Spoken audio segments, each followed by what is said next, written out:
Personalised learning is the future of education.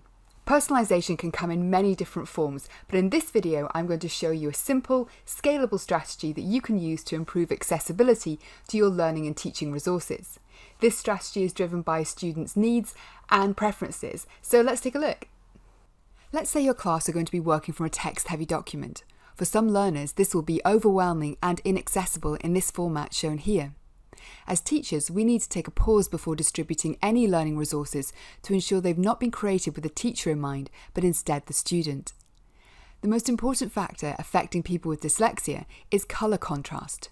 People with dyslexia find it difficult to read with high contrast levels, so this document here would be considered high contrast because of the black and white presentation of the text. Instead of simply handing out a printed form of this document, share the digital version of this document ideally ahead of the lesson. This will allow the students to customise it to their needs and/or preferences. Research suggests that pastel backgrounds, increased line spacing, font choice, and paragraph justification all have an effect on the learning. Pastel backgrounds can accommodate users experiencing dyslexia according to the British Dyslexia Association.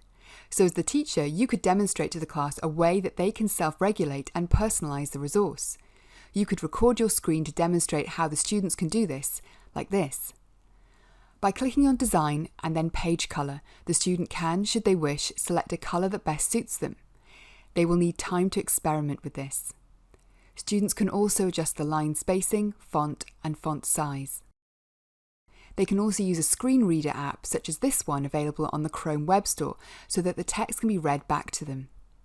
Students could also choose to reformat this text into something else such as digital flashcards, mind maps or PowerPoint presentations. As the teacher, you're acting as a facilitator to show them that they can adapt and be flexible while taking control of their own learning preferences and needs. This could help the students practice resilience by being agile and developing their growth mindset. For me, this also removes the potential stigma of handing out in front of the rest of the class an A3 coloured piece of paper with large font. This strategy normalises choice and student voice, and so for me, this is preferable. If you're interested in finding out more about personalised learning and why it's integral to improving learning and teaching, take a look at the Medium article I wrote on this subject. I've linked it in the comments below. I would love to know what you think about personalised learning, so please leave any thoughts or comments below also.